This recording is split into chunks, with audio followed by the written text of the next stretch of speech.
The peaceful village of Croom, situated in the dark shadows of Maryland, watched a horror narrative develop in the life of 22-year-old Stephanie Roper in the spooky spring of 1982. Stephanie, a clever and popular young woman with artistic ambitions, was a ray of hope in the close-knit Roper family. Her return from Frostburg State University for a quick stay with her family and friends signaled the start of a terrifying story. Stephanie planned to see her childhood friend Lisa on the evening of April 2nd. Stephanie chose to drive back to Lisa's house after a night of drinking and dancing in Georgetown, but her car broke down, leaving her stranded on a lonesome country road. After a night of partying at a neighboring bar, Jack Jones and Jerry Beatty came upon Stephanie and offered her assistance. Stephanie boarded their car, believing in their seemingly benign offer, only to find herself trapped at gunpoint. The evil team kidnapped her, triggering a series of events that would turn the night into a nightmare. They exposed Stephanie to horrific atrocities,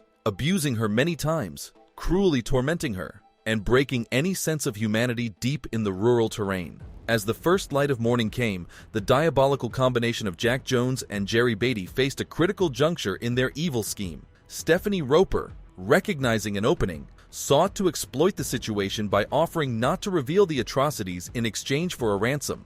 However, her attempts at bargaining abruptly ended when she overheard her kidnapper's muttered discussion about killing her. The devilish combination of Jack Jones and Jerry Beatty faced a vital point in their nefarious strategy when the first light of daylight arrived. Recognizing an opportunity, Stephanie Roper attempted to take advantage of the situation by offering not to divulge the horrors in return for a ransom. However, Jack followed her relentlessly, propelled by a malignant determination. He callously fired a deadly shot into Stephanie's forehead with a .22 caliber rifle, ending her life in an instant. The bleak scene continued as the culprits attempted to obliterate all traces of their heinous deed.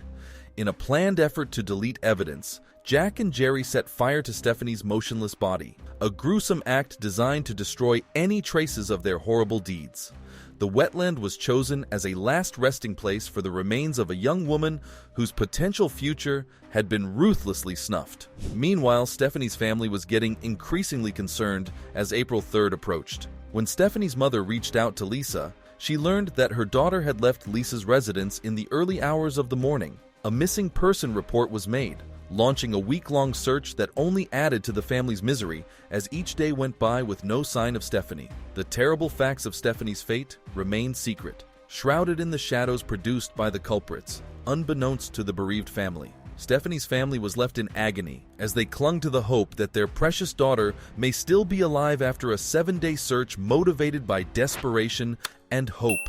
In an unexpected twist, a vital discovery came from an unlikely source: Jack's brother-in-law, Steve Annison. Steve bravely sought the authorities after accidentally overhearing Jerry's cryptic confession, uncovering the dark reality surrounding Stephanie's untimely death. Stephanie's burnt and deformed remains were discovered by law authorities on April 11th, kicking off the legal pursuit of justice against those responsible for her misery.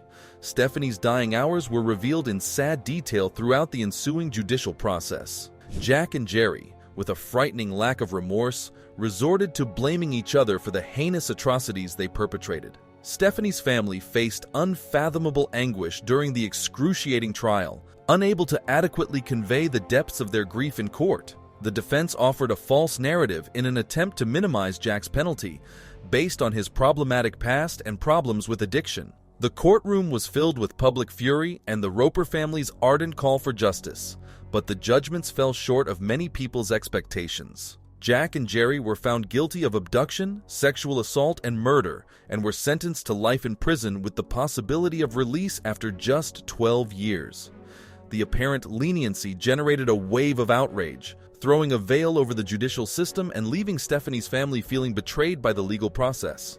Despite the flaws in the judicial process, the Roper family turned their pain into a force for good. Frostburg State University created the Stephanie Roper Gallery and a scholarship in her honor. The family was instrumental in establishing the Maryland Crime Victims Resource Center by actively advocating for victims' rights. The sobering fact that Stephanie's sexual offender may be freed after serving very minor terms drove the Roper family to focus their efforts on legislative reform. They worked relentlessly to ensure that victims and their families had a meaningful voice in judicial processes.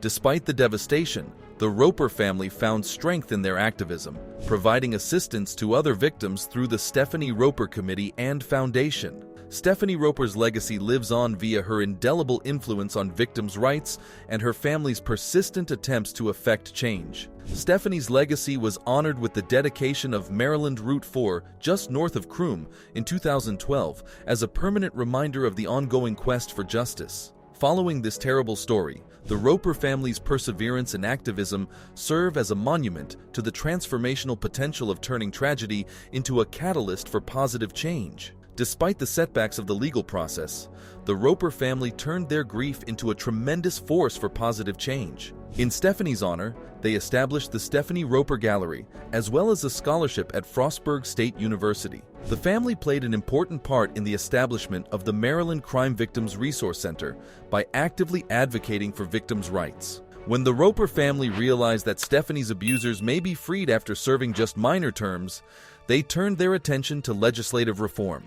They relentlessly pushed for measures that would ensure that victims and their families had a substantial say in judicial proceedings. Despite the devastating loss, the Roper family found courage and purpose in their activism, offering assistance to many victims through the Stephanie Roper Committee and Foundation. Stephanie Roper's long legacy lives on through her enormous impact on victims' rights and her family's unwavering efforts to effect genuine change. In 2012, Maryland Route 4, just north of Croom, was dedicated to Stephanie's memory, serving as a permanent reminder of the ongoing fight for justice. In the aftermath of this terrible story, the Roper family's tenacity and activism serve as a poignant tribute to the transforming potential of turning tragedy into a catalyst for positive change. Faced with the disappointing consequences of the court process, the Roper family chose to turn their grief into productive endeavors. In a touching memorial to Stephanie, they established the Stephanie Roper Gallery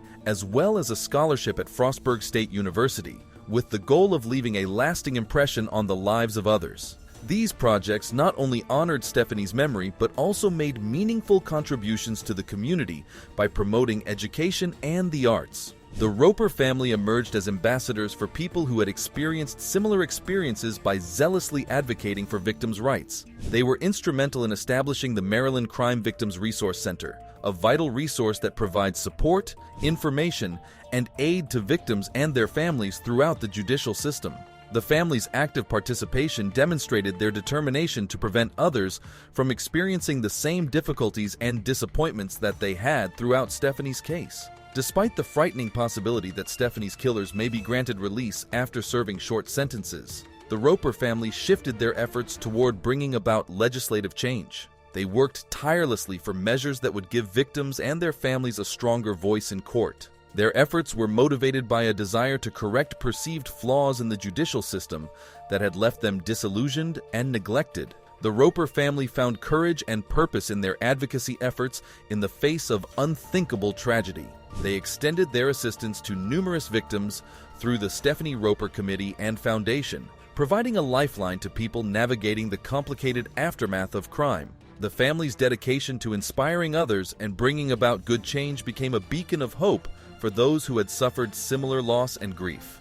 Stephanie Roper's impact extends beyond the bounds of human tragedy, leaving an unforgettable imprint on the landscape of victims' rights. In 2012, Maryland Route 4 was dedicated just north of Croom as a permanent remembrance of Stephanie's life and the ongoing quest for justice. The Roper family's tenacity and persistence are testaments to the transforming potential of turning sorrow into a catalyst for positive change, a story that inspires and resonates well beyond the bounds of their particular tragedy. The Roper family's fortitude shines through in the face of tragedy. How may personal suffering inspire greater societal change? Well, that's it for today. Make sure that you like and subscribe to our channel for more amazing videos.